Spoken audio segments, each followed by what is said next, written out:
Shalom, shalom, shalom, shalom, shalom. Bien-aimés de l'Éternel, nous nous retrouvons pour parler de notre Père, parler du royaume pour lequel il est venu mourir, souffrir et nous donner le pouvoir y avoir accès. Nous nous retrouvons pour échanger. Le thème d'aujourd'hui est un thème qui, ma foi, à mon sens, pour moi, est très important. Parce que c'est un thème qui nous permettra de comprendre beaucoup de choses concernant ce à quoi nous assistons aujourd'hui dans les lieux de culte et même dans le monde entier. Bien-aimés, je interrogeais le Seigneur afin de comprendre pourquoi on assistait à tant de choses dégradantes, humiliantes, qui portaient l'opprobre sur son nom et qui dénaturaient même le sacrifice qu'il avait fait pour nous. Au point où souvent tu as honte même de dire que tu es chrétien, à plus forte raison, dire que tu es serviteur de Dieu. Alors donc je posais assez de questions à l'Éternel pour qu'il m'oriente, il m'explique, il me donne de comprendre ces choses et il a ouvert mon esprit sur ce thème que nous allons développer aujourd'hui. Ce thème, c'est l'évangile. Quelqu'un me dira, c'est quoi l'évangile? Mais je suis convaincu que si tu prends le soin de m'écouter, si tu prends le soin de prêter oreille aux propos ou à la parole de l'Éternel qui sortira de par ma bouche, car je ne suis qu'un canal, alors il est évident que tu comprendras le bien fondé de l'enseignement d'aujourd'hui. Bien aimé, c'est pas chose facile. Oui, c'est pas chose facile. Parce que hier et aujourd'hui, c'est pas pareil.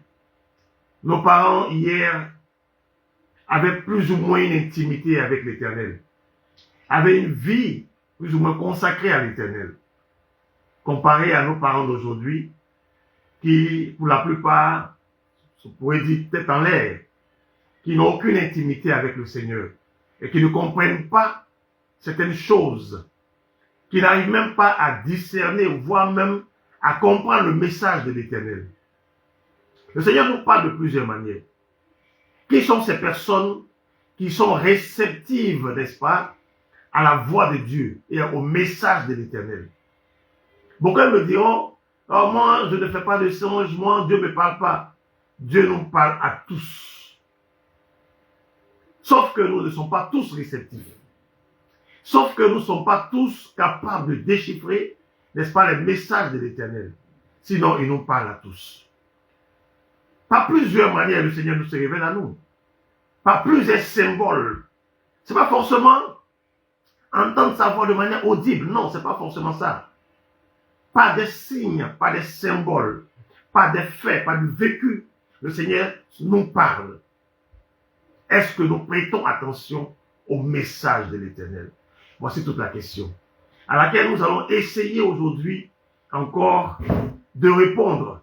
Nous allons essayer de développer pour que le Saint-Esprit, n'est-ce pas, se charge de ce message pour t'enseigner, te donner de comprendre beaucoup de choses qui te permettront de marcher, n'est-ce pas, en conformité avec sa parole. Donc, comme je l'ai dit, le thème d'aujourd'hui, c'est l'évangile. Quand je développais ce thème avec le Seigneur, avec le Saint-Esprit, il a ouvert tellement mon esprit sur beaucoup de choses que je me suis posé la question de savoir, est-ce que nous savons que nous prions? Est-ce que nous savons ce que nous faisons par moment? Bien-aimé, pendant que je te parle, il me donne de pouvoir lire un passage. Nous allons le lire et avancer.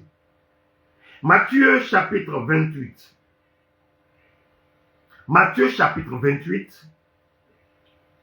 Nous allons lire sa parole à partir du verset 16. Je vais lire d'abord la version Le Semeur. Il dit ceci. Les 11 disciples se rendirent en Galilée, sur la montagne que Jésus leur avait indiquée. Dès qu'ils l'aperçurent, ils l'adorèrent. Quelques-uns cependant eurent des doutes. Alors Jésus s'approcha d'eux et leur parla ainsi. J'ai reçu tout pouvoir dans le ciel et sur la terre. Allez donc dans le monde entier, faites des disciples parmi tous les peuples. Baptisez-les au nom du Père, du Fils et du Saint-Esprit. Et apprenez-leur à obéir à tout ce que je vous ai prescrit. Et voici, je suis moi-même avec vous chaque jour jusqu'à la fin du monde. Je vais revenir sur cette partie, le verset 19, il dit, allez donc dans le monde entier, faites des disciples. Parmi les peuples, faites des disciples. Disciples de quoi? Disciples de qui? C'est très important. Si nous réussissons à comprendre, ou du moins à répondre à ces deux questions, nous aurons compris beaucoup de choses qui vont nous épargner ce à quoi nous vivons aujourd'hui. Je reviens dans la version de Darby. Darby dit ceci. Et les 12 disciples s'en allèrent en Galilée, sur la montagne où Jésus leur avait ordonné de se rendre. Et l'ayant vu, il lui rendit hommage, mais quelques-uns doutèrent. Et Jésus s'approchant leur parla, disant, toute autorité m'a été donnée dans le ciel et sur la terre. Toute autorité. Là-bas, c'est pouvoir. Ici, c'est autorité dans le ciel et sur la terre. Allez donc et faites disciples toutes les nations. Faites disciples toutes les nations, les baptisant pour le nom du Père et du Fils et du Saint-Esprit, leur enseignant à garder toutes les choses que je vous ai commandées. Et voici, je suis avec vous tous les jours jusqu'à la consommation du siècle. Amen. Bien-aimés, je dis que moi j'aime fouiner, j'aime lire, j'aime rechercher, j'aime m'approcher de ce qui est, n'est-ce pas, proche, ce qui est proche de la vérité. Parce que il y a tellement de traductions de la Bible que souvent quand tu le lis, tu te demandes même si c'est la Bible que tu es en train de lire. Et c'est pourquoi moi je cherche. Et je veux partager ces recherches avec toi. Je veux ouvrir ton esprit afin que tu comprennes. Moi c'est mon rôle. Le reste, c'est à ton niveau. C'est toi qui décides. C'est toi qui décides. Je ne peux t'obliger à faire quoi que ce soit. Je veux simplement t'amener à une compréhension. Et je sais que l'Esprit de Dieu en toi te permettra de comprendre. Maintenant, le choix de savoir si tu vas marcher en conformité avec la parole ou l'écarter, c'est toi qui décides. Une autre version, c'est la version de André Chouraki.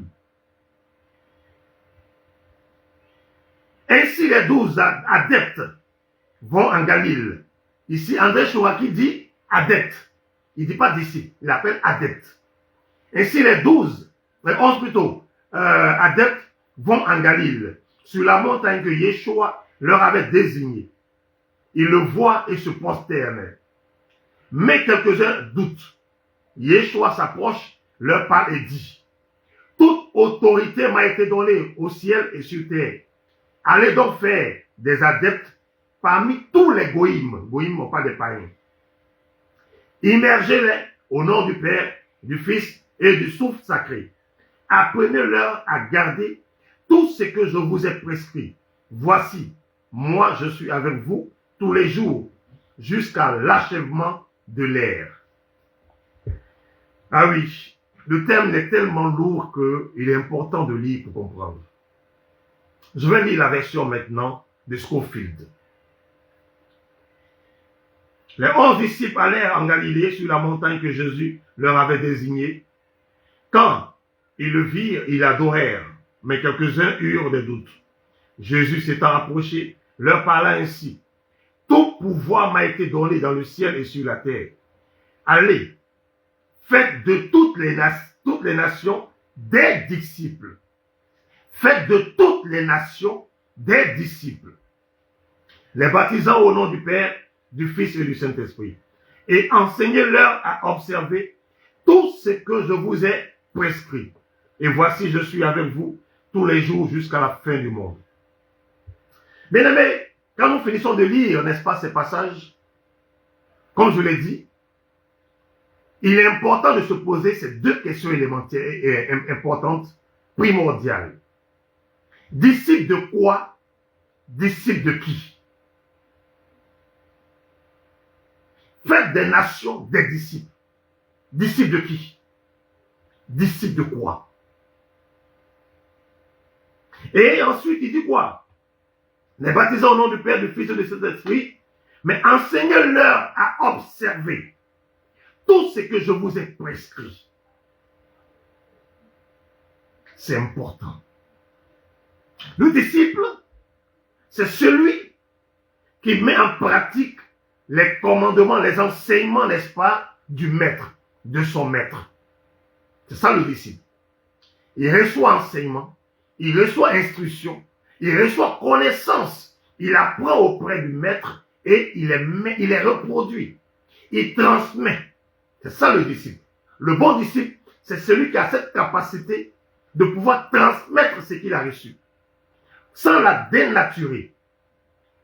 Sans la dénaturer. Donc ici, il est ici pour dire, montrez-leur, enseignez-leur ce que je vous ai enseigné, ce que je vous ai prescrit. Eh bien, tout ce que je vous ai prescrit. C'est en observant ces choses que ces nations deviendront quoi? Des disciples.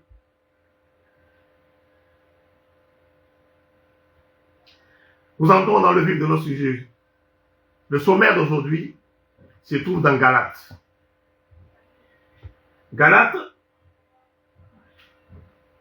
nous allons lire le chapitre 1 à partir du verset 6. Galates, donc chapitre 1, verset 6 à 9. Je lis la parole. Je m'étonne que vous vous détourniez si promptement de celui qui vous a appelé par la grâce de Christ pour passer à un autre évangile. Alléluia. À un autre évangile. Je reprends. Je m'étonne que vous vous détourniez si promptement de celui qui vous a appelé par la grâce de Christ pour passer à un autre évangile. Non pas qu'il y ait un autre évangile, mais il y a des gens qui vous troublent et qui veulent altérer l'évangile de Christ. Des personnes qui veulent altérer, qui veulent dénaturer l'évangile de Christ. Mais si nous-mêmes, si un ange du ciel annonçait un évangile s'écartant de celui que nous vous avons prêché, qu'il soit anathème, qu'il soit maudit, qu'il soit retranché, qu'il soit blâmé. Voilà ce que la Bible nous dit. Nous l'avons dit précédemment. Et je le répète à cette heure. Si quelqu'un vous annonce un évangile s'écartant de celui que nous avons reçu, qu'il soit anathème. Bien aimés, je dis que le thème d'aujourd'hui, il est lourd, il est fort. Il est profond. Parce que si nous ne prêchons pas l'évangile, nous ne pourrons pas faire des disciples de l'Éternel. Oui, c'est l'évangile qui va faire de ces nations des disciples. Si nous ne prêchons pas l'évangile de Christ, ces personnes ne deviendront pas des disciples de Christ. Si nous prêchons un autre évangile qui n'a rien à voir avec celui de Christ, il est clair que nous serons en train d'égarer des personnes. Quand bien même nous croyons prêcher Jésus-Christ, quand bien même nous pensons servir l'Éternel, nous serons en train d'égarer des personnes. 2 Corinthiens chapitre 11. 2 Corinthiens 11. Nous allons lire les versets 3 et 4. Toutefois, de même que le serpent séduisit Ève par sa ruse, je crains que vos pensées ne se corrompent et ne se détournent de la simplicité à l'égard de Christ. Alléluia. C'est fort. Il dit, toutefois, de même que le serpent séduisit Ève par sa ruse, je crains bien que vos pensées ne se corrompent et ne se détournent de la simplicité à l'égard de Christ. Car si quelqu'un vient vous prêcher un autre Jésus que celui que nous avons prêché, ou si vous recevez un autre esprit que celui que vous avez reçu, ou un autre évangile que celui que vous avez embrassé, vous le supportez fort bien. Bien-aimé, pour te dire quoi? Pour te dire simplement que le monde dans lequel nous nous trouvons aujourd'hui, il y a plusieurs évangiles qui sont prêchés. Plusieurs faux, un seul vrai. Comment faire la distinction? Comment identifier le véritable évangile? Voici là où Dieu, l'Éternel, t'amène à un exercice. Il t'amène à faire montre de ce qu'il a déposé en toi, à savoir ton intelligence, à savoir le discernement pour écarter ce qui est mauvais et accepter, embrasser ce qui est bon. Tu as reçu un véritable évangile. Ne te laisse pas séduire comme Ève a été séduite par le serpent. Ne te laisse pas séduire comme beaucoup sont en train de séduire les enfants du Seigneur. J'ai entendu un témoignage d'une servante, paix à son âme aujourd'hui. Elle est partie très tôt, qui me disait que elle sait que ce qui l'a amenée à l'église, c'est l'accoutrement du pasteur. Elle était séduite par la manière dont le pasteur s'habillait. Ce pasteur dont il est question faisait son culte sous une bâche. De passage, elle a vu l'homme de Dieu. Elle a dit waouh. Elle n'avait pas envie de venir au Seigneur parce que quand elle rencontrait des sœurs d'une certaine congrégation que je me ferais fort bien de ne pas nommer, qui s'habillaient d'une certaine manière, elle se disait non, elle ne peut pas aller à l'église. Elle ne peut pas donner sa vie au Seigneur. Elle ne peut pas être aussi villageoise que ces femmes-là. Donc elle ne voulait pas partir à l'église. Elle ne veut pas donner sa vie au Seigneur. Mais quand elle a rencontré cet homme de Dieu, elle a été séduite par son accoutrement. Pas par l'évangile qu'il prêchait, mais par son accoutrement. Par sa prestance. Bien aimé, il y a problème. Il y a problème. Il y a un véritable problème. Nous avons aujourd'hui dans les assemblées des personnes séduites et non des personnes converties. Des personnes séduites, attirées par quelque chose et non par l'évangile. Dès lors, il y a problème. Et ces personnes, plus tard, se retrouvent en train d'enseigner la base même de leur connaissance, de leur éducation. est fausse. Qu'est-ce qu'elles pourront transmettre? Elles ont reçu quoi pour transmettre? Le monde est en danger. Le monde est en danger. Souvent quand j'entends certaines personnes me parler de Jésus, je me demande si je suis dans ce monde où je ne suis pas en train de rêver. Des personnes qui sont établies sur des œuvres, des personnes qui donnent du monde. Quand je les écoute parler, je les écoute raisonner, je me demande pourquoi l'Éternel permet tant de choses. Parce que tout ce monde que ces personnes drainent, elles vont où? Elles vont où? Définition. Issu du latin évangélium, lui-même emprunté du grec ancien, évangélion, bonne nouvelle, qui fait référence à un messager apportant une bonne nouvelle. Donc l'évangile fait référence à un messager qui apporte une bonne nouvelle. Le Larousse dit que c'est l'enseignement de Christ, enseignement de Jésus-Christ. Nos définitions, c'est chacun des livres de la Bible où la vie et la doctrine de Jésus-Christ ont été consignés. Alléluia. C'est ce que le Larousse dit.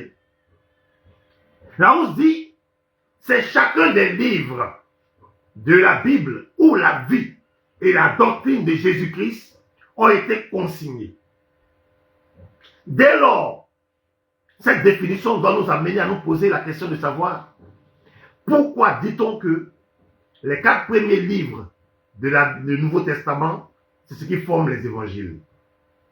Alors que, même dans les épîtres, la vie de Jésus-Christ est consignée. On parle de Jésus-Christ dans toute la Bible. Dans l'évangile, ce n'est pas les 4 premiers livres du Nouveau Testament. Mais c'est toute la Bible qui est l'évangile. Regardez même ce que le Larousse même dit. Je dis, le Seigneur nous a fait la grâce d'être intelligents. Il nous a fait la grâce pour beaucoup d'aller à l'école. Et ceux qui ne sont pas allés à l'école, il leur a donné des facultés pour pouvoir discerner. Le Larousse, c'est-à-dire, les païens même définissent l'évangile comme étant les livres dans lesquels la vie et la doctrine de Jésus-Christ ont été consignés. Dès lors, on ne peut pas nous dire que Matthieu, Marc, Jean, Luc, c'est ça qui forme les évangiles. Il y a problème. Ce n'est pas le sujet d'aujourd'hui. Définition biblique. Révélation de la grâce de Dieu envers le pécheur. Alléluia. Pour son salut. Révélation de la grâce de Dieu envers le pécheur pour son salut. Par le moyen d'un médiateur qui se substitue à sa place et se livre volontairement en sacrifice expiatoire. Je reprends la définition biblique. Révélation de la grâce de Dieu. Envers qui? Envers le pécheur. Pourquoi? Pour son salut. Par le moyen d'un médiateur qui se substitue, qui se met à la place du pécheur, n'est-ce pas? Et qui se livre volontairement en sacrifice expiatoire. Pour effacer le péché, nous met les péchés du pécheur. Donc, un médiateur, quelqu'un qui vient, qui paye le prix pour le condamner afin de le rendre libre. Je résume donc l'évangile en disant que l'évangile simplement, c'est la bonne nouvelle.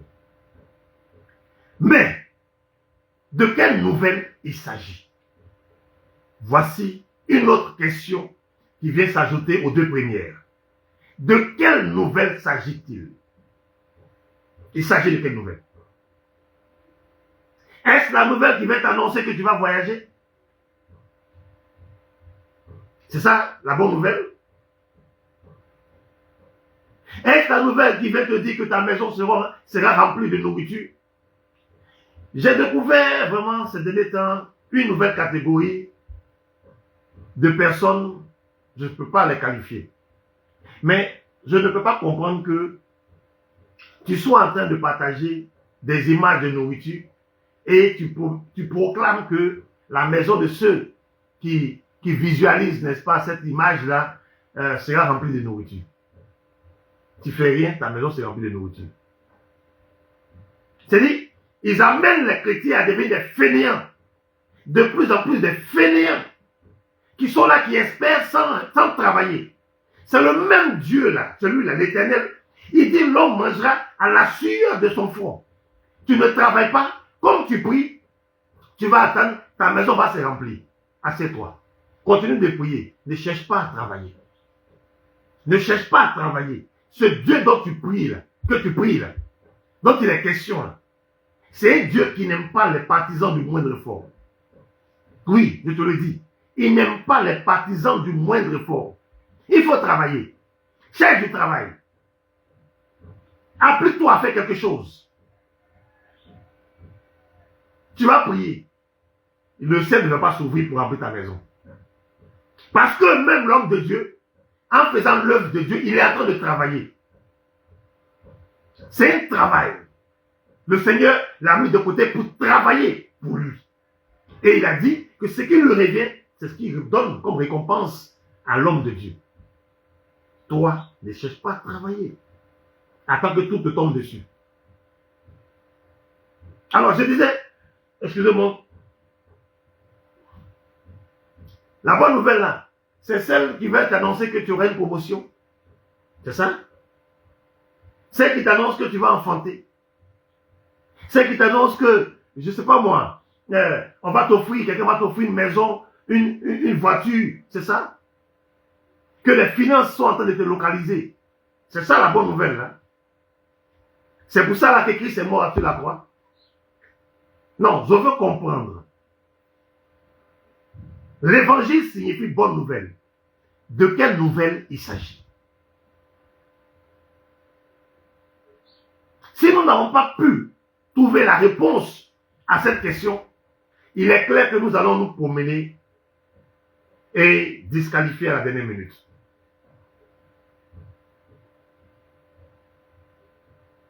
C'est parce que Christ, je dis Christ veut que tu montes dans un avion qu'il allait mourir sur la croix à Golgotha. C'est à cause de ça. C'est parce que Christ veut qu'on ne parle que de toi partout. Qu'il allait mourir à Golgotha. C'est à cause de ça. Non, aidez-moi à comprendre. Je veux comprendre. Est-ce parce que Christ, il n'a rien à faire? Il ne supporte pas qu'on se moque de toi. C'est à cause de ça qu'il allait mourir à Golgotha. C'est parce que, comme tes amis sont montés dans l'avion, toi aussi tu dois monter dans l'avion, qu'il allait mourir à Golgotha. C'est à cause de ça. Comme lui, il ne connaît pas ce qu'on appelle voiture, et que lui, il passe son temps à marcher, et que toi, il t'aime tellement qu'il veut que tu aies voiture. C'est à cause de ça qu'il allait mourir à Golgotha. De quelle bonne nouvelle il est question? L'évangile dont on parle, de quelle bonne nouvelle il est question?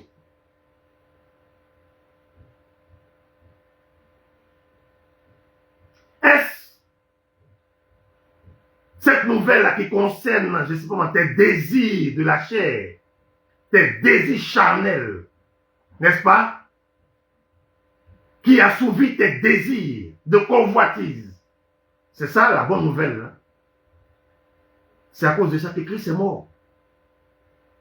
Moi, en tout cas, si c'est à cause de ça, je suis tenté de dire qu'il n'avait rien à faire. Il s'ennuyait vraiment. Si c'est à cause de ça que Christ allait mourir sur la croix à Golgotha, c'est que vraiment il est mort en vain. C'est un sacrifice vain. J'ai faim. Je vais chercher à remplir mon ventre. C'est à cause de ça d'aller mourir. Il fallait que je puisse paraître. Je puisse marquer mon époque. Oui, c'est ça. Ce sont des expressions à la mode maintenant. Il faut que je marque mon époque. Je dois être distingué. C'est à cause de ça qu'il allait mourir à la croix. Oh, hey, Seigneur, aie pitié de nous. Nous allons 2 Corinthiens chapitre 12, verset 9. On va commencer à lire à partir du verset 7 même.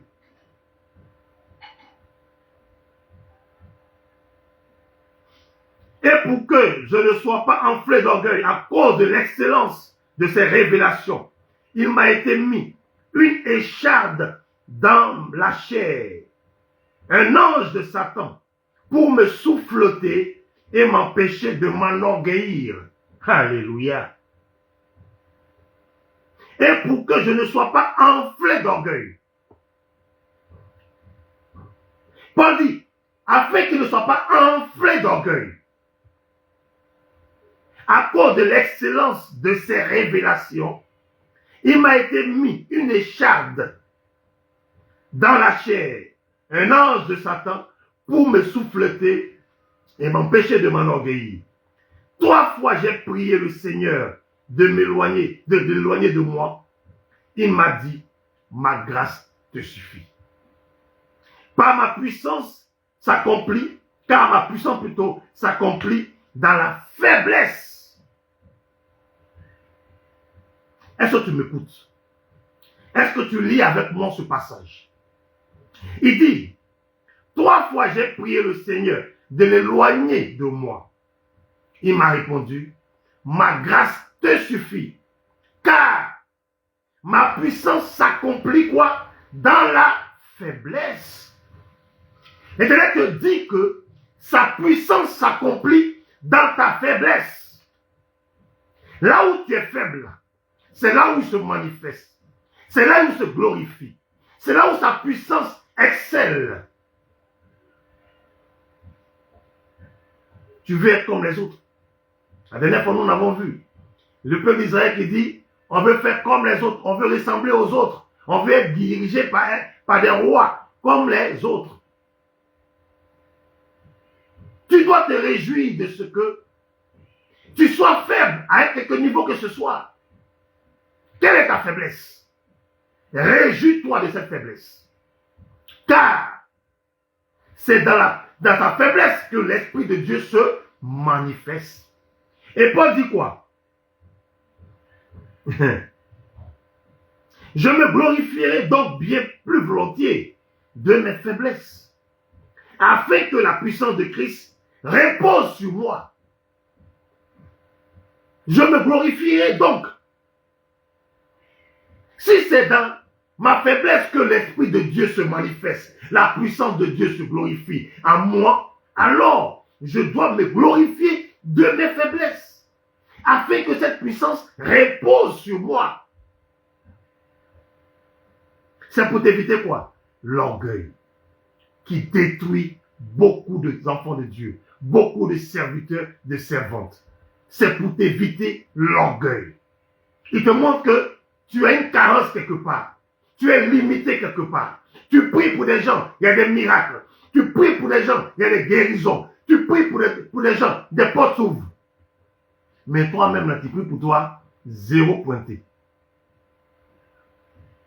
C'est afin que sa puissance se glorifie en toi. Repose sur toi.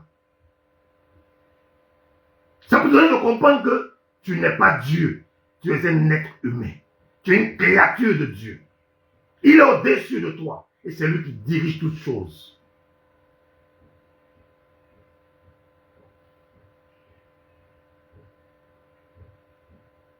Il m'a dit, ma grâce te suffit, car ma puissance s'accomplit dans la faiblesse.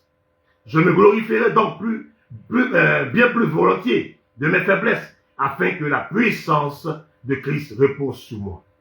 Bien aimé, quand tu lis ça, tu vas pouvoir comprendre que le monsieur là, il a tout prévu. Ce n'est pas un homme qui travaille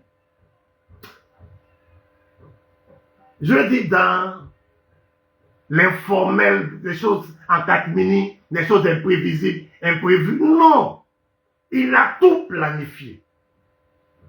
Lisons Colossiens 3.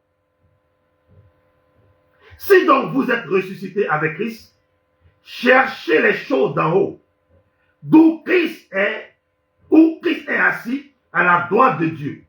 Attachez-vous aux choses d'en haut et non à celles qui sont sur cette terre. Bien-aimés, ce n'est pas à cause de tes désirs charnels que Christ est mort. Pour que tu t'attaches à des choses vaines, des choses que la rouille va détruire dans peu de temps, les choses que la miel va détruire dans peu de temps. Non, attends. Combien sont ceux qui peuvent mourir pour leurs enfants? Ils sont combien? Combien sont ceux-là qui donnent leur poitrine pour leurs enfants?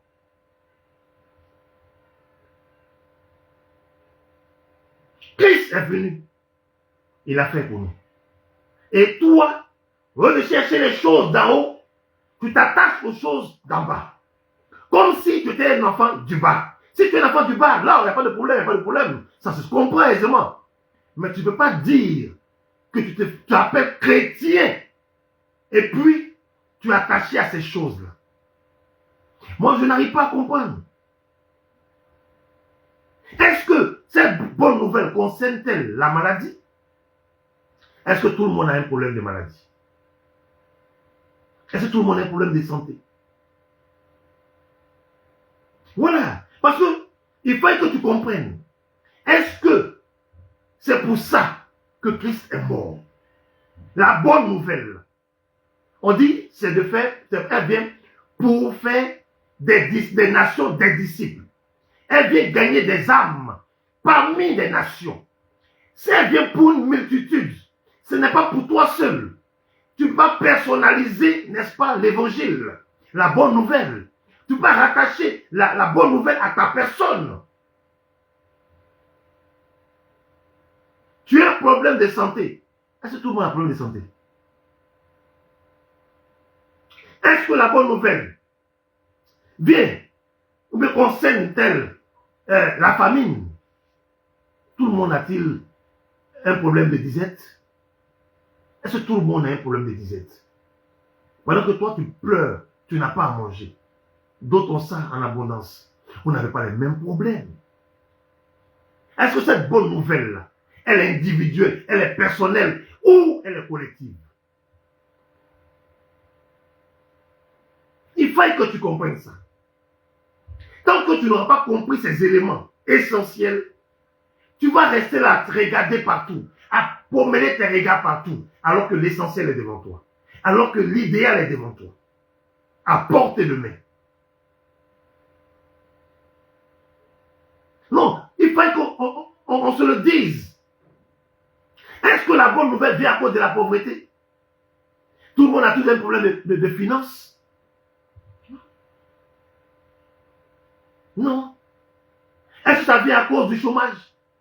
Tout le monde a-t-il un problème de travail? Non. Chacun a un besoin. Mais quel est le besoin qui est collectif? Quel est le besoin qui concerne le monde entier? Christ n'est pas venu individuellement pour nous. Il est venu pour une multitude. Donc sa mission, ou la bonne nouvelle qu'il apporte, c'est pour cette multitude dans laquelle tu te trouves, je me trouve. Qui est à nous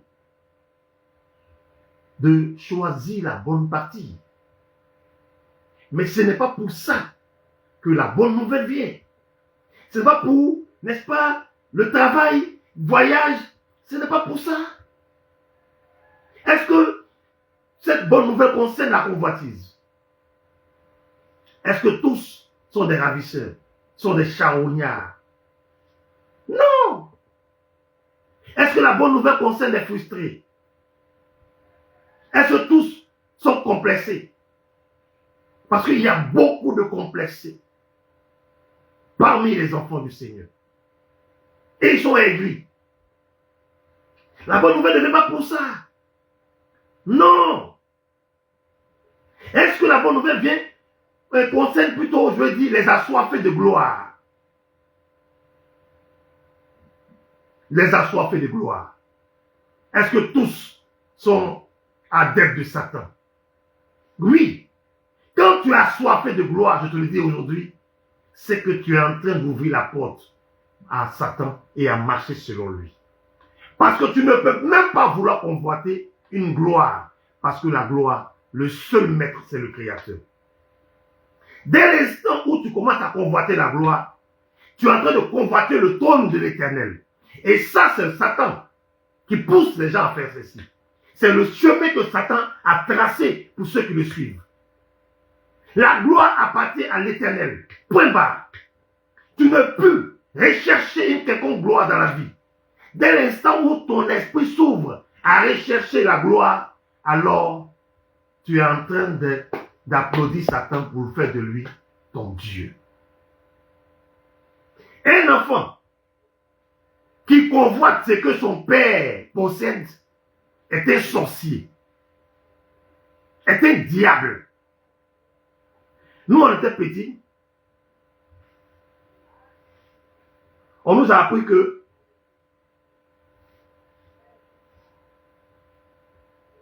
quand tu tues un poulet, ou quand tu as tué un poulet à la maison, le gésier, c'est pour le père. Mais toi, on ne sait pas où tu es quitté, toi tu aimes gésier. C'est dit, tu convoites le gésier dans l'assiette du père. Tu es un sorcier. C'est comme ça que ça commence. Hein? C'est comme ça que ça commence. Tu ne regardes pas dans ton assiette. Tu regardes dans l'assiette des autres. Tu veux ressembler aux autres. Tu veux posséder ce que les autres possèdent. Si tu recherches la gloire, c'est que tu es perdu. Moi, je dis toujours, j'aime bien celui en qui je crois. Parce qu'il est honnête, il est véridique, il ne cache rien. Il dit, je suis un Dieu jaloux. Il ne partage pas sa gloire. Non, il ne partage pas sa gloire. Donc, si tu convoites la gloire, c'est que tu convoites le trône de l'Éternel. Et ta récompense, tu la connais. C'est pas moi qui vais te dire ça, tu la connais. Mais tu as fait ton choix. Donc je demandais, est-ce que cette nouvelle, elle est personnalisée? Elle ne s'adresse qu'à une personne, une catégorie de personnes, ou elle est collective? Nous allons lire Matthieu 20.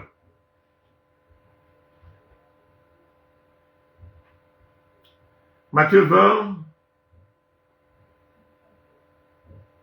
Nous allons lire le verset 28.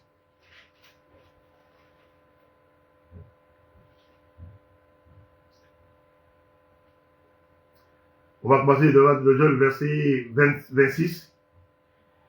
Il n'en sera pas de même au milieu de vous, mais quiconque veut être grand parmi vous, qu'il soit votre serviteur. Quiconque veut être le premier parmi vous, qu'il soit votre esclave. Et quiconque veut être le premier, non, on est fini. C'est ainsi que le Fils de l'homme est venu, non pour être servi, mais pour servir et donner sa vie, comme la rançon de beaucoup. Alléluia. Comme la rançon de beaucoup. Il n'est pas venu pour toi, seul. Tu es dans un lot. Il est venu donner sa vie pour que beaucoup soient sauvés. Si tu décides, tu es d'accord, tu rentres dans ce lot de beaucoup là. Donc tu ne peux pas personnaliser, n'est-ce pas, le salut ou la bonne nouvelle. Luc 1. Luc chapitre 1.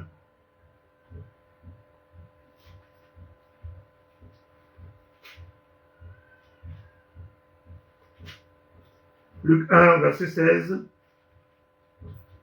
Il dit quoi? Il ramènera plusieurs des fils d'Israël au Seigneur leur Dieu. Alléluia. Il ramènera plusieurs des fils d'Israël à qui? Au Seigneur leur Dieu.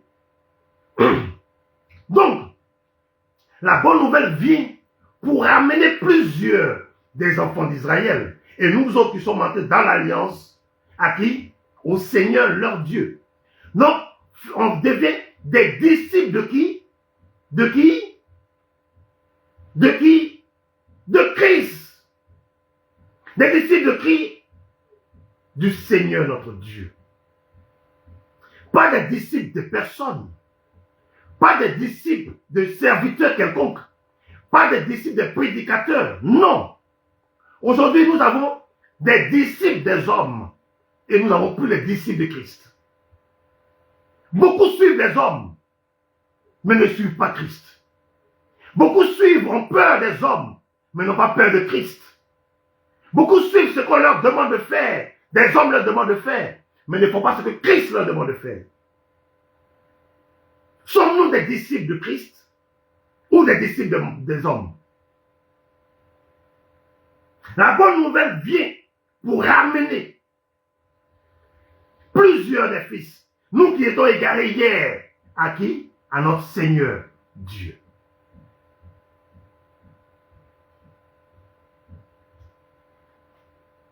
Vous devez être habitué, moi c'est la parole. Hébreux, chapitre 2, les versets 9-10.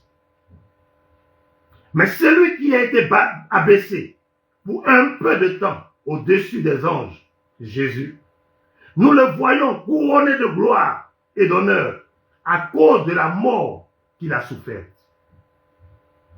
Ainsi, par la grâce de Dieu, il a souffert la mort pour tous.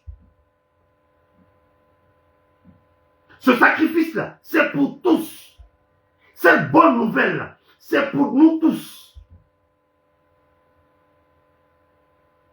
Verset 10 qui dit, il convenait en effet que celui pour qui et par qui sont toutes choses et qui voulait conduire à la gloire beaucoup de fils est élevé à la perfection par les souffrances, le prince de leur salut.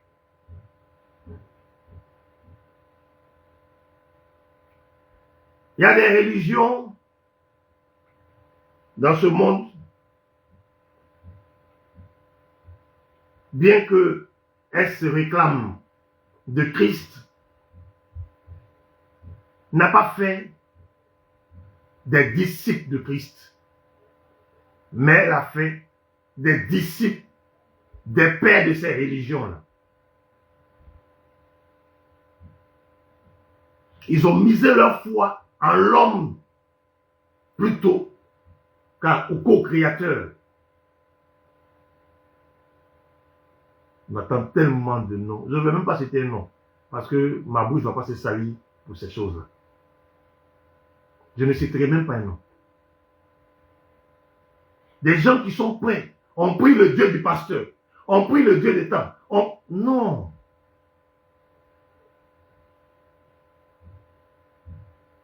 L'évangile est venu pour beaucoup.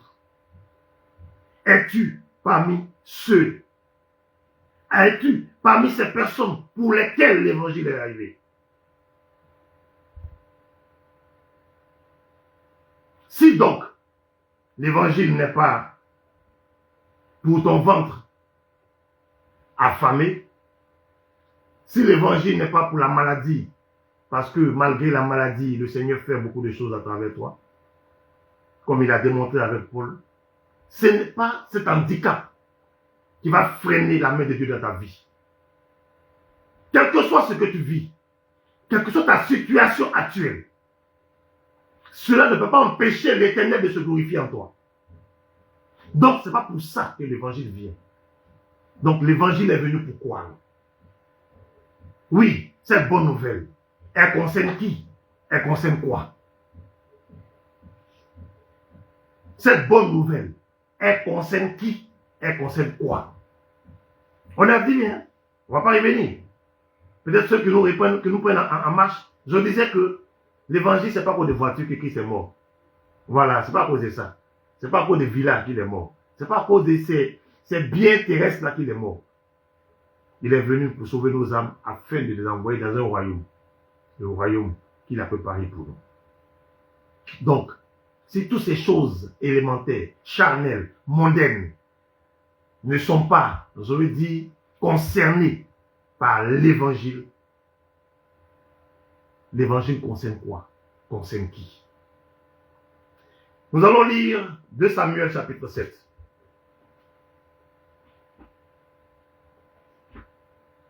2 Samuel chapitre 7, on va lire à partir du verset 4. Je te prie d'ouvrir un peu ton esprit, que le Seigneur ouvre tes oreilles pour comprendre attentivement, écouter attentivement ce passage. Tu vas comprendre beaucoup, il y a beaucoup d'enseignements dedans. La nuit suivante, la parole de l'Éternel fut adressée à Nathan. Va dire à mon serviteur David, ainsi parle l'Éternel. Est-ce toi qui me bâtirais une maison pour que j'en fasse ma demeure? Mais je n'ai point habité dans une maison depuis le jour où j'ai fait monter les enfants d'Israël hors d'Égypte jusqu'à ce jour. J'ai voyagé sous une tente et dans un tabernacle. Partout où j'ai marché avec tous les enfants d'Israël, ai-je dit un mot à l'un des chefs d'Israël à qui j'avais ordonné de perdre mon troupeau d'Israël? Ai-je dit, pourquoi ne me bâtissez-vous pas une maison de cèdre? Maintenant, tu diras à mon serviteur David, ainsi parle l'Éternel des armées, je t'ai pris au pâturage, derrière des brebis, pour que tu sois chef sur mon peuple, sur Israël. J'ai été avec toi partout où tu as marché. J'ai exterminé tous tes ennemis devant toi. Et j'ai rendu ton nom grand comme le nom des grands qui sont sur cette terre. J'ai donné une demeure à mon peuple, à Israël, et je l'ai planté pour qu'il soit fixé et ne soit plus agité, pour que les méchants ne l'oppriment plus comme auparavant. Et comme à l'époque où j'avais établi des juges sur mon peuple d'Israël, je t'ai accordé du repos en te délivrant de tous tes ennemis. Et l'Éternel t'annonce qu'il te créera une maison. Quand tes jours seront accomplis et que tu seras couché avec tes pères, j'élèverai ta postérité après toi. C'est lui qui sera sorti de tes entrailles et j'affermirai ton règne. Ce sera lui qui bâtira une maison à mon nom. Et j'affermirai pour toujours le trône de son royaume. Alléluia. J'affermirai pour toujours le trône de son royaume. Je serai pour lui un père et il sera pour moi un fils. Amen. Un fils. S'il fait le mal, je le châtierai avec la verge des hommes et avec les coups des enfants des hommes. Mais ma grâce ne se retirera point de lui, comme je l'ai retiré de Saül, que j'ai rejeté devant toi. Ta maison et ton règne seront pour toujours assurés. Ton trône sera pour toujours affermi. Ton trône sera pour toujours affermi. Ta maison et ton règne seront pour toujours assurés. Nathan rapporta à David toutes ces paroles et toute cette vision. Bien-aimé, tu pries un Dieu qui est fidèle. Ce qu'il dit, il le fait. Peut-être que toi-même, tu ne seras pas là, vivant, pour voir. Mais ce qui sort de la bouche de l'Éternel, il accomplit toujours. C'est pourquoi quand j'entends dire, Dieu m'a dit telle chose, et puis après on vient me dire encore que c'est parce que tu as fait ceci, c'est parce que tu n'as pas fait ça que ça ne s'est pas réalisé. Il a dit c'est faux. Tu es un menteur, tu es une menteuse. Dieu n'a rien dit. Or, quand l'Éternel parle, il ne compte pas sur toi, homme pécheur, pour accomplir ce qu'il dit. Il compte sur lui. Il compte sur son nom. Il compte sur lui-même. Et il accomplit. Il ne tient pas compte de tes humeurs. Il te connaît. Il sait qui tu es. Ce que tu fais aujourd'hui, là, ça ne le surprend pas. Ce que tu as fait demain, ça ne le surprend pas. Parce qu'il savait déjà. Mais il savait ces choses et puis il a dit quelque chose. Donc s'il a dit, il doit faire. Là, ici, le passage que nous venons de lire, il a promis à David que son règne, son trône seront assurés pour toujours. Il accomplit cela. Christ vient pour l'accomplissement de cette promesse. Alléluia. Christ, descendant de David, vient pour accomplir, n'est-ce pas, cette promesse. L'Éternel, la bouche de l'Éternel a parlé. La main de l'Éternel a accompli. Ça ne dépend pas du bon vouloir des hommes. Non. David voulait construire une maison à l'Éternel. Le Seigneur ouvre mon esprit sur quelque chose. David voulait construire une maison à l'Éternel. Mais, bien aimé,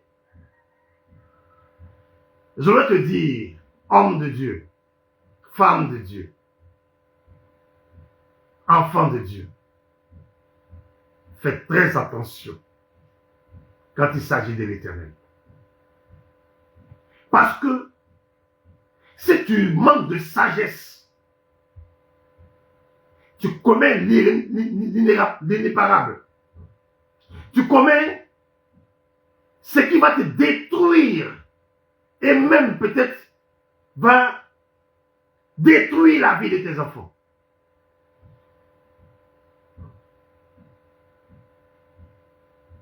Lorsque le roi, je vais remonter un peu au chapitre, au premier verset, vous allez comprendre quelque chose.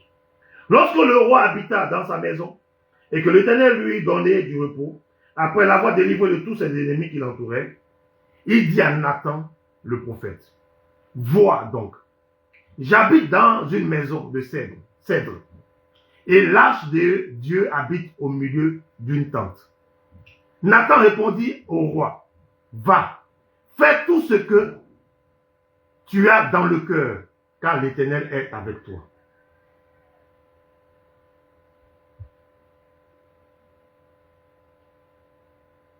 David dit à Nathan, son prophète, moi j'habite dans une maison de cèdre. Le cèdre, c'est du bois, c'est une qualité de bois. Une véritable qualité de bois. Et l'arche de l'Éternel est sous une tente. Je veux construire une maison à l'Éternel. Nathan, le prophète de David, lui dit quoi? Va, fais tout ce que tu as dans le cœur, car l'Éternel est avec toi.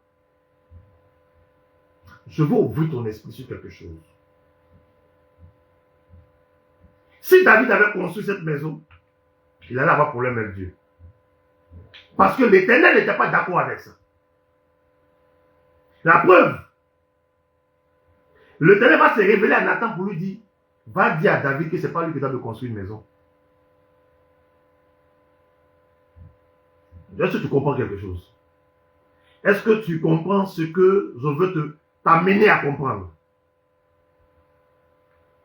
David aurait pu faire ce que Nathan lui avait recommandé. C'est son prophète, c'est son voyant. C'est un prophète reconnu. Mais le conseil là de David et de Nathan ne venait pas de l'Éternel. Le conseil de Nathan le prophète ne venait pas de l'Esprit de Dieu. Nathan savait que David était un bien-aimé de l'Éternel. Nathan savait que Dieu pouvait l'appeler l'homme selon mon cœur. Nathan savait que David inclinait le cœur de Dieu. Que Dieu était avec David. Mais est-ce que ce que David voulait faire était approuvé par l'Éternel. Non. Non. Mais pourquoi l'Éternel n'a pas voulu que David lui construise une maison? Selon toi. Nous allons lire Chronique, 1 Chronique, chapitre 28. À partir du verset 1.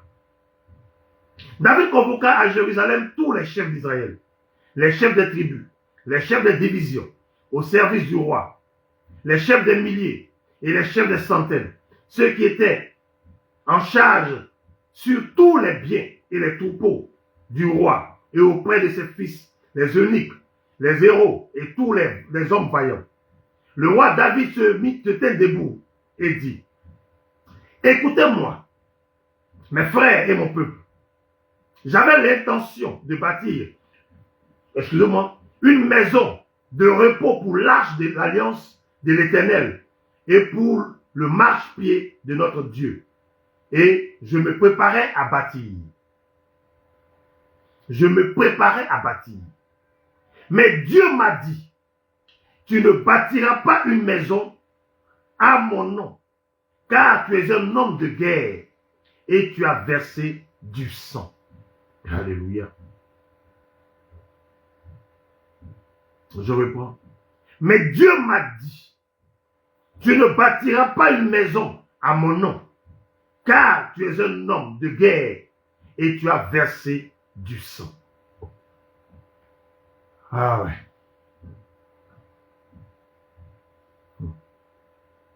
Bien-aimés, c'est fort. C'est fort. Beaucoup de mes frères, beaucoup de mes sœurs se sont trompés. Parce que simplement le Seigneur leur a dit qu'il les avait appelés, mis de côté pour son œuvre. Sans attendre de recevoir des orientations précises.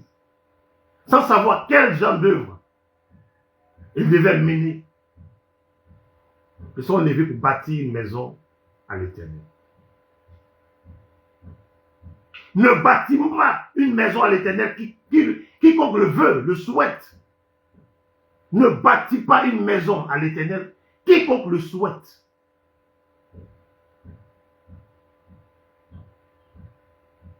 David, bien-aimé de l'Éternel, Dieu était avec lui et Dieu le lui dit. Dieu confirme sa présence auprès de David. Il a combattu pour David. Il a exterminé les ennemis de David.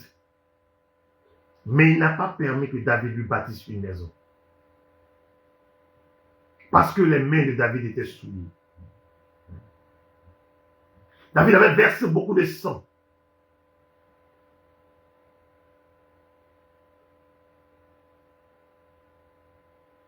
Est-ce que l'Éternel t'a pardonné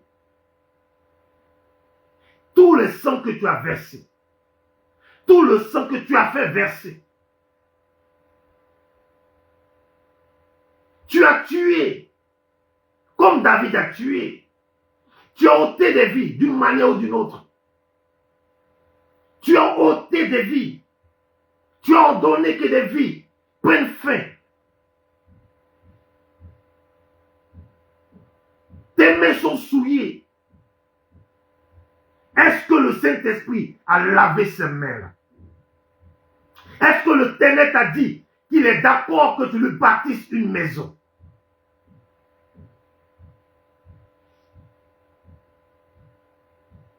Je veux t'interpeller.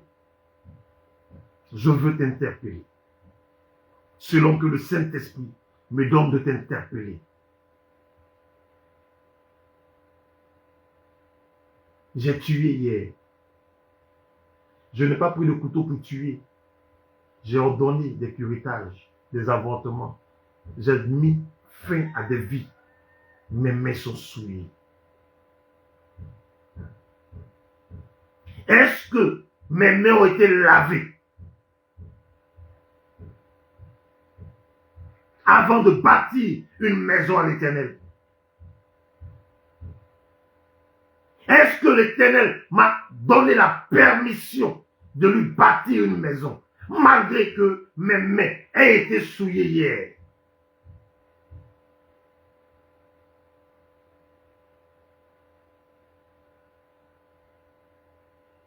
L'évangile, la bonne nouvelle, elle vient pour te restaurer, elle vient pour te délivrer. L'évangile se présente sous plusieurs appellations, mais l'essence qui est révélée, c'est l'essence, la nature du Créateur. Elle peut avoir plusieurs noms. Cette appellation, on peut l'appeler ainsi. Je veux dire, l'évangile a plusieurs noms. On peut l'appeler dans un livre, évangile de Dieu, évangile de grâce. Mais, ce qui est révélé, c'est la nature propre de l'Éternel. Bien-aimé. Nous souffrons parce que nous nous promenons. Nous nous promenons. Nous avons abandonné l'essentiel. Nous avons abandonné l'essentiel. Je vais te donner des passages que tu vas lire. Romains 1, versets 1 à 6. Dans ce passage, on te parle de l'origine de l'amour de Dieu. Et ça, on te parle de l'évangile de Dieu. Romains 1, versets 1 à 6. L'évangile de Christ. 2 Corinthiens, chapitre 10, versets 13 à 14. On nous parle du sacrifice, n'est-ce pas, qu'il a fait et qui est l'objet de la foi. Si tu crois qu'il est mort, si tu crois qu'il est mort pour toi, si tu crois véritablement, alors tu jouis des grâces, de l'abondance qui suit. L'évangile de Christ. Tu es sauvé de par la foi que tu as en ce sacrifice. Un autre évangile, c'est l'évangile de la grâce de Dieu. Actes chapitre, n'est-ce pas, 20, les versets 17 à 24. Sont sauvés tous ceux qui étaient sous la malédiction, n'est-ce pas, de la loi. Cette grâce-là sauve tous ceux qui étaient sous la malédiction de la loi. L'évangile de la grâce de Dieu. L'évangile de gloire. 2 Corinthiens, chapitre 4, versets 3 à 6. Oui, là on parle de la gloire du ressuscité, du crucifié d'abord, et du ressuscité, n'est-ce pas, qui est révélée à nous aujourd'hui. Moi, je dis tout à l'heure que tu ne peux pas vouloir convoiter la gloire. C'est lui qui a payé le prix. En toute chose, cherche à lui rendre la gloire. Apprends à être effacé. Apprends à le glorifier. Apprends à l'élever. Apprends à lui donner la place qui lui revient.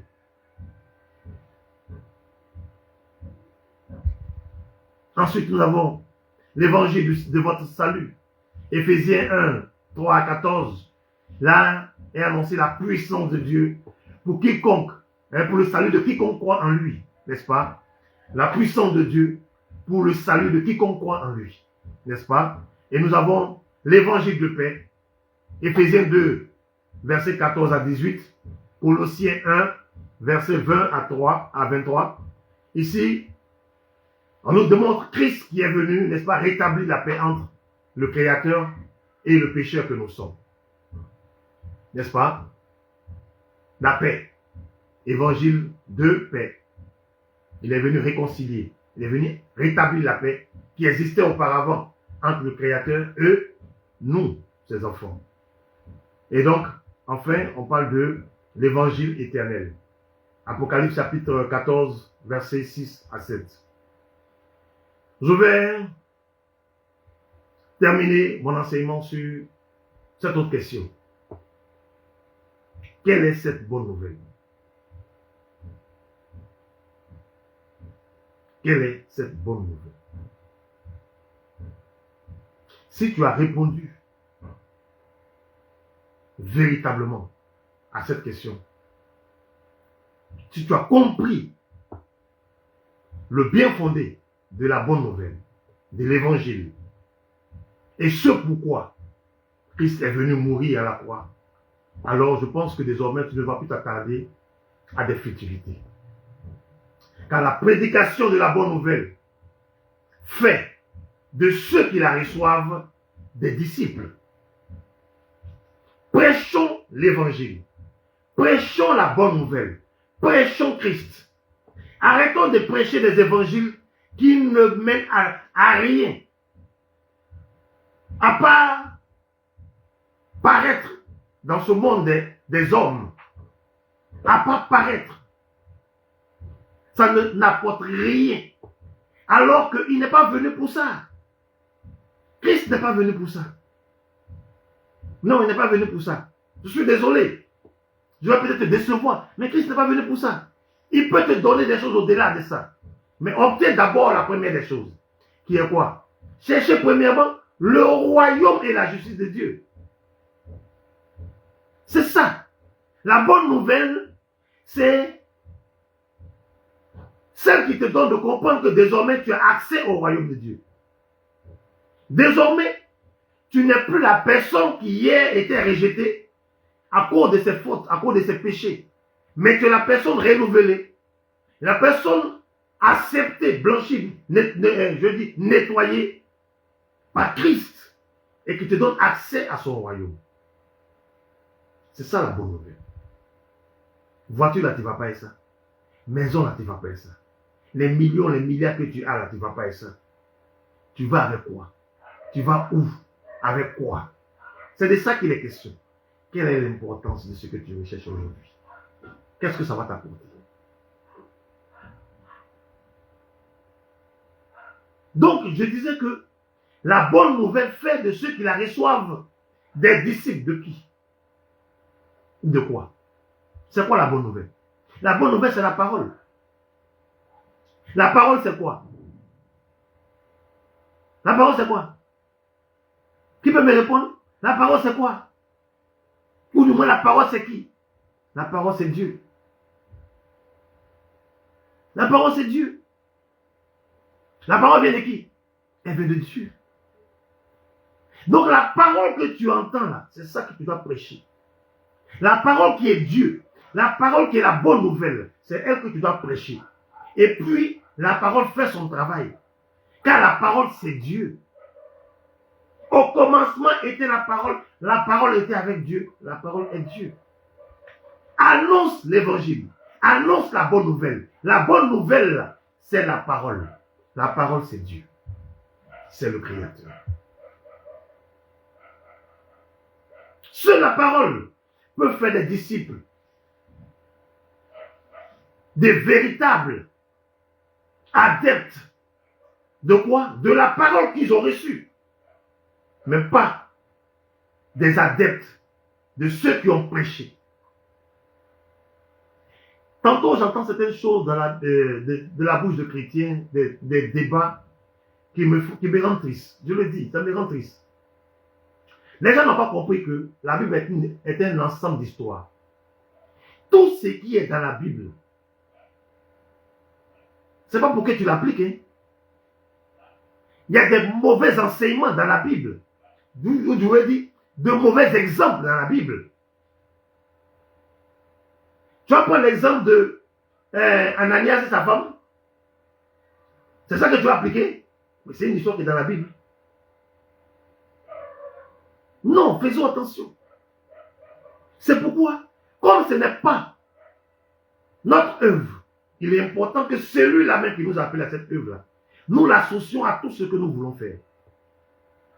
Sinon, nous allons faire des gens, des fanatiques, des suiveurs, des zombies, des gens sans repère, sans repère, sans repère. Travaillons à attirer les gens vers l'éternel. C'est triste quand on voit qu'aujourd'hui, des stratégies, n'est-ce pas, mondaines, charnelles, se sont invitées dans la manière de servir l'éternel. la manière de faire de ces nations-là des disciples. Si tu utilises des stratégies charnelles, ces personnes ne seront pas des disciples de la parole, mais tes disciples à toi. Tu seras en train de voler la gloire de Dieu. Les gens vont te suivre, ils vont t'adorer. Comme beaucoup ont adoré Père son âme Kakou Sévérin. Beaucoup n'ont pas marché selon la parole. Beaucoup se sont égarés quand il est parti, parce qu'ils n'avaient plus de repères. Beaucoup jusqu'à aujourd'hui ne se retrouvent pas, parce qu'ils n'ont pas de repères.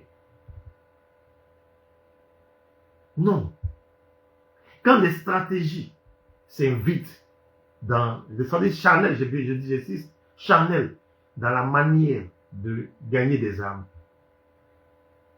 Écoutez, la séduction est un moyen qu'aujourd'hui beaucoup utilisent. La séduction. Beaucoup utilisent la séduction. Des serviteurs, des servantes, surtout des servantes, qui s'habillent avec dans cette tenue osée, qui mettent toute leur rondeur en valeur pour séduire. Les gens vont à l'église à cause d'elles. Ils ne vont pas pour écouter la parole. Tout ce que tu dis là, ils n'écoutent pas. Ils n'écoutent pas. Parce que simplement, ils sont en train de te convoiter. Ils sont en train de rechercher, ils s'imaginent, ils se font des films avec toi. Ils n'écoutent pas ce que tu dis. Tu es venu les séduire. Ceux-là, ce sont des suiveurs. Ils vont te suivre.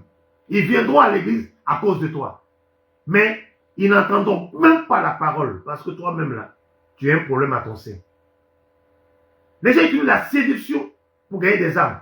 C'est une stratégie charnelle.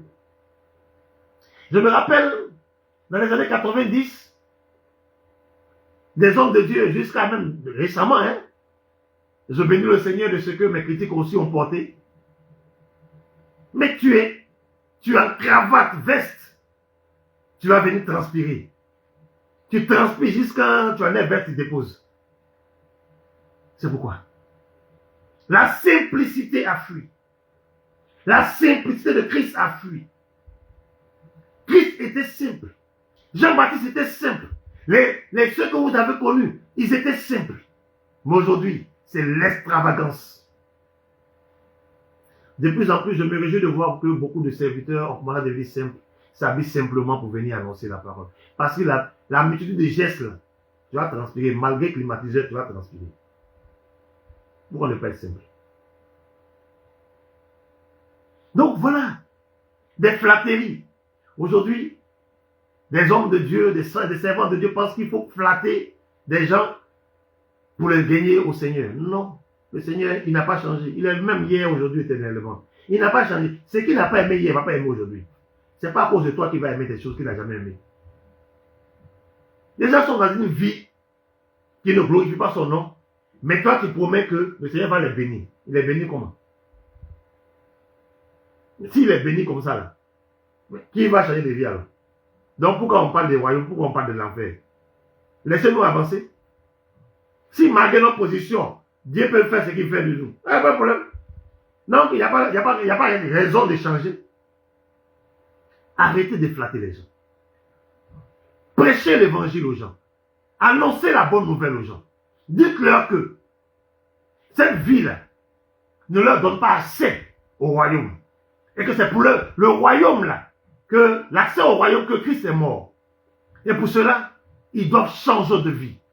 Ils doivent se convertir. Annoncer l'évangile. C'est de ça qu'il est question. Il y a la nourriture. Les gens oublient que Christ a multiplié pain. 12 000 hommes ont mangé. 5 000 hommes ont mangé. Poissons, ils ont mangé. De tous ceux qui venaient manger les 12 000, combien lui sont restés fidèles? Combien ont reçu véritablement l'évangile? Combien ont reçu l'évangile? Combien ont gardé la parole qu'ils ont entendue là? 120. Ils sont restés là, ensemble, jusqu'à la Pentecôte. 120. Pourtant, on dit 12 000 ont mangé pain, poisson, ils sont rassasiés. Et si tu penses que à travers la nourriture, tu vas gagner des âmes, tu te trompes. J'ai vu des hommes qui, tous les jours, organisent des agapés. Ils viendront à cause de nourriture. Ils viendront à cause de nourriture. L'être humain est ainsi fait. Prêche l'évangile. Tu peux organiser des agapés une fois en passant, mais que ça ne soit pas une habitude. Sinon, quand ils prendront goût à ça, ils vont annoncer que chez nous là, on mange tous les jours. Après le culte, on mange. C'est à cause de ça qu'ils vont venir. Tu seras surpris le jour où un vent va souffler. Tu ne verras plus personne. Tu ne verras plus personne. Parce que ces personnes ne venaient pas à cause de l'évangile. Annonce l'évangile. C'est pour ça qu'on t'a mis en mission. C'est pour ça que Christ t'a mis en mission. Pas pour la nourriture.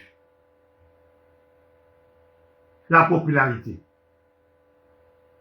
Les gens qui sont en quête de popularité. Non. C'est-à-dire, je ne peux pas comprendre que les gens soient aussi avides de popularité. Ok. Tu as 1000 âmes dans ton assemblée. Mais tu ne connais même pas chez 50 parmi eux. Tu ne connais pas les besoins, les souffrances, les réalités de 50 parmi les 1000.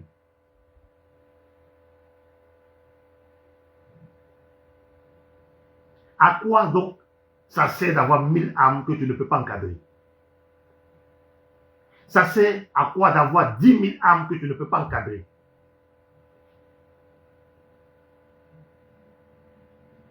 Tu les mènes vers toi, tu les laisses pour compte. Quelle est l'utilité? Quelle est l'utilité?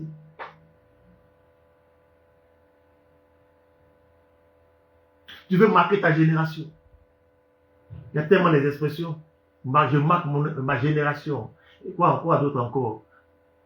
Oui, tu veux être célèbre. C'est bien beau. Tu veux impacter, voilà. Tu veux impacter le monde. Toi, ton impact peut apporter quoi à l'homme? Toi, pécheur, ton impact, là, c'est quel impact?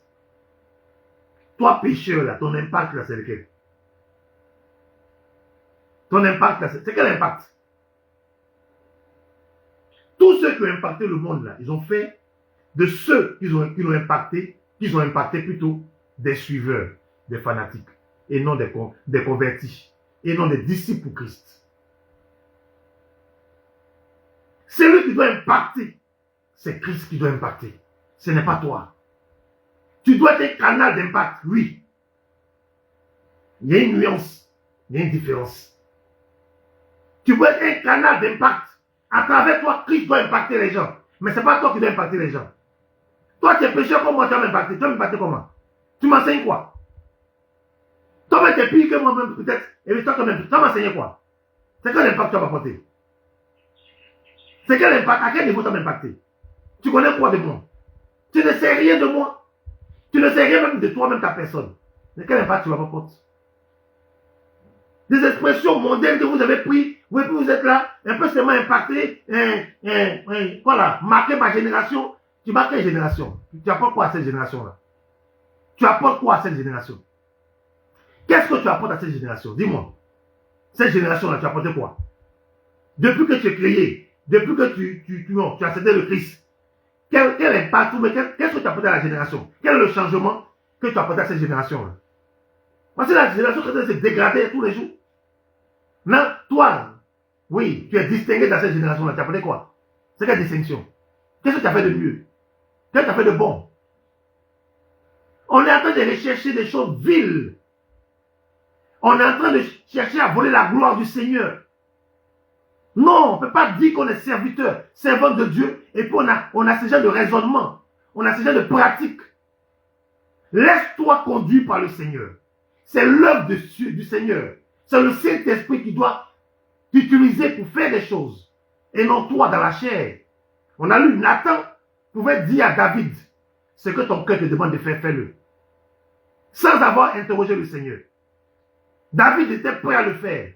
Le Seigneur, dans sa grâce, s'est révélé à Nathan pour lui dire non, ce n'est pas lui de me bâtir une maison, car ses mains sont sales. Arrêtez d'utiliser ces expressions mondaines qui ont leur sens. Oui, le diable, il utilise un mot, il sait pourquoi il l'utilise. C'est à dessein. Quand toi tu prends et puis tu dis aussi là, c'est que tu fais allégeance au diable. Faisons très attention avec cette œuvre-là. Je dis toujours, ce n'est pas une œuvre humaine. Ce n'est pas une œuvre humaine, ce n'est pas une œuvre charnelle. Ne la menons pas dans la chair. Nous allons récolter des conséquences que nous n'allons même pas, jamais oublier. Faisons très attention. Très attention. Alors, un autre, il y a beaucoup de raisons, hein, mais je vais citer quelques-unes. Le coaching. Aujourd'hui, c'est le coaching, le développement personnel. Oui, d'accord, c'est bien. Mais un coach qui ne donne pas des orientations, qui n'aide pas en s'appuyant sur la parole du Seigneur avec le Saint-Esprit, est un coach du diable. Oui, est un coach du diable. C'est une manière aujourd'hui d'écarter le Saint-Esprit pour pouvoir dire que nous, hommes, on peut faire.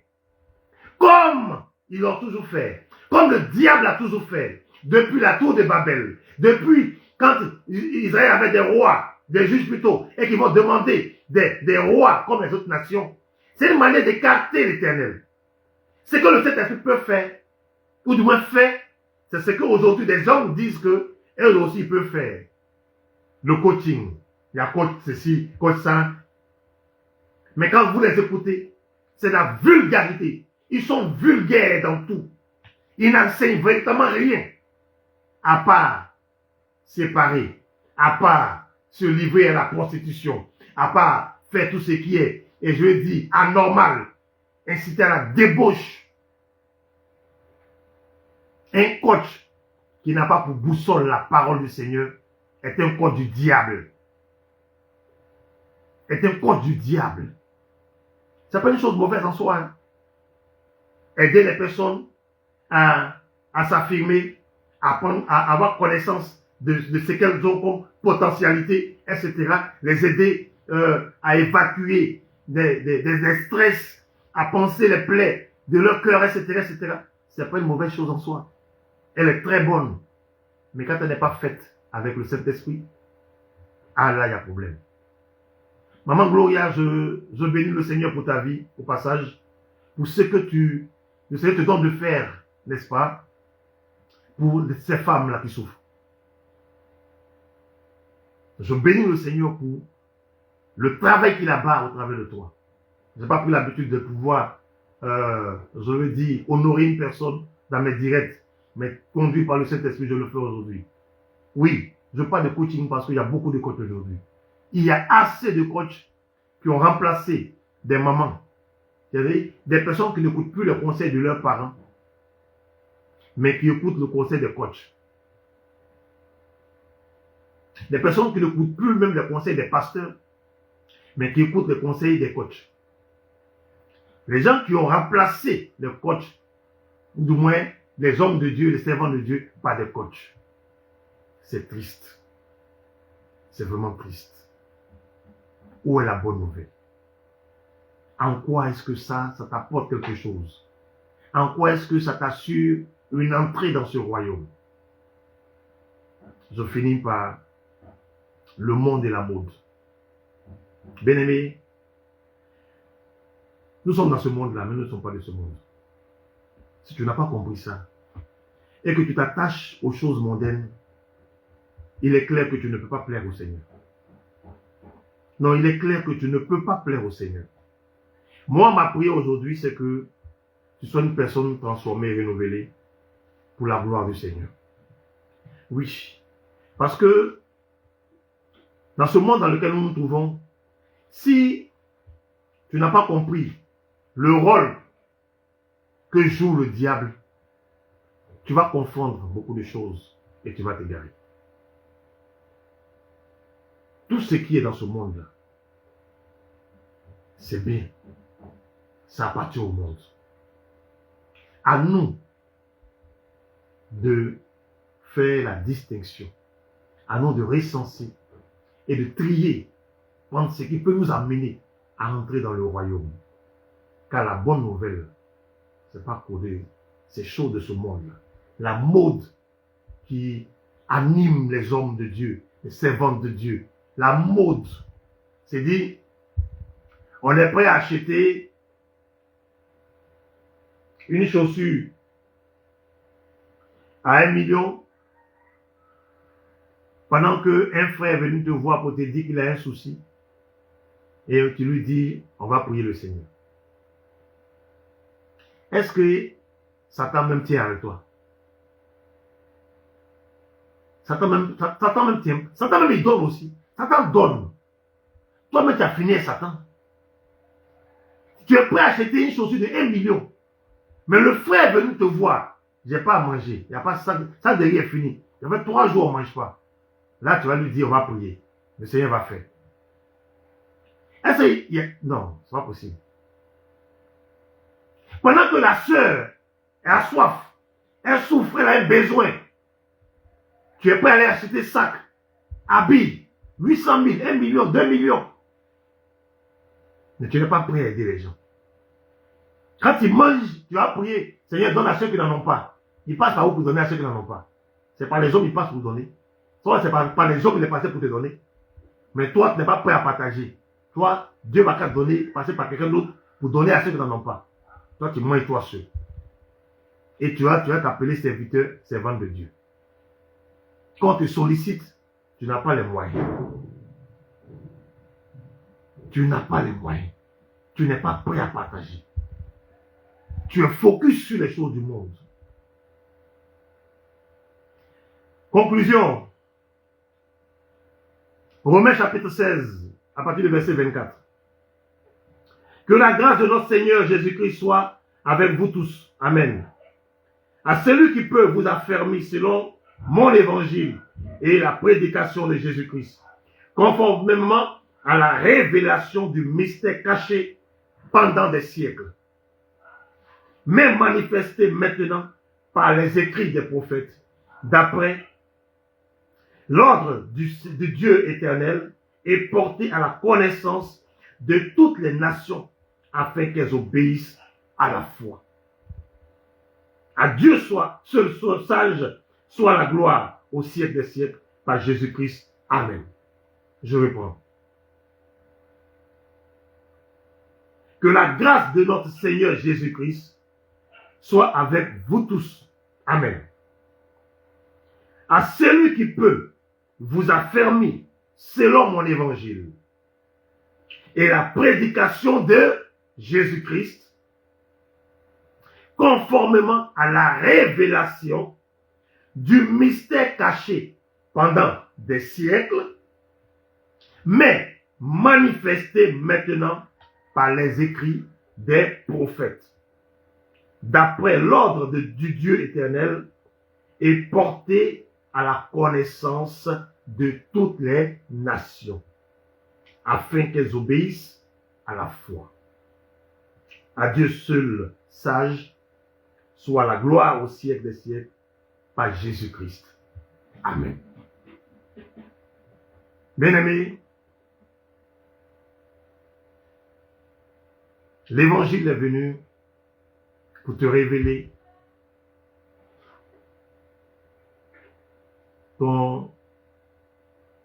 ta carte d'accès. Pour te remettre ta carte d'accès, je préfère ça. Pour te donner la clé du royaume. C'est pour ça que l'évangile est venu. C'est pourquoi la parole est venue. C'est pourquoi Christ est venu mourir à la croix pour toi. Donc vous voyez que dans tout ce que nous lisons, on n'a pas lu femme, on n'a pas lu mari, épouse, mari, on n'a pas lu maison, on n'a pas lu voiture, on n'a pas lu bien de ce monde, or, argent, bijoux, on n'a pas lu toutes ces choses-là. L'évangile n'est pas pour ça. L'évangile est venu pour faire des nations des disciples. L'évangile, c'est une bonne nouvelle. La bonne nouvelle, c'est la parole de Dieu. La bonne nouvelle, c'est Dieu, car il est la parole. Annonçons l'évangile. Abandonnons tout ce qui ne va pas avec. Tout ce qui écarte de l'évangile de Jésus-Christ. Cessons de prêcher un autre évangile que celui que Christ nous a donné et qui nous a recommandé, comme nous l'avons lu à l'entame de cet enseignement-là. Allez, faites des nations des disciples, enseignez-leur à observer tout ce que je vous ai prescrit, je vous ai recommandé, je vous ai ordonné. C'est ça que tu dois enseigner aux gens. Tout le reste là, c'est vanité des vanités. Et cela égare, s'éloigne du royaume. Que le Seigneur nous donne de nous attacher aux choses célestes. Que notre cœur batte pour les choses célestes, pour ce royaume-là. Et que notre cœur se départisse de tout ce qui est terrestre, afin de paraître au devant de lui digne. Que le Seigneur nous donne de nous retrouver très bientôt pour notre enseignement. Au nom de Yeshua. Amen.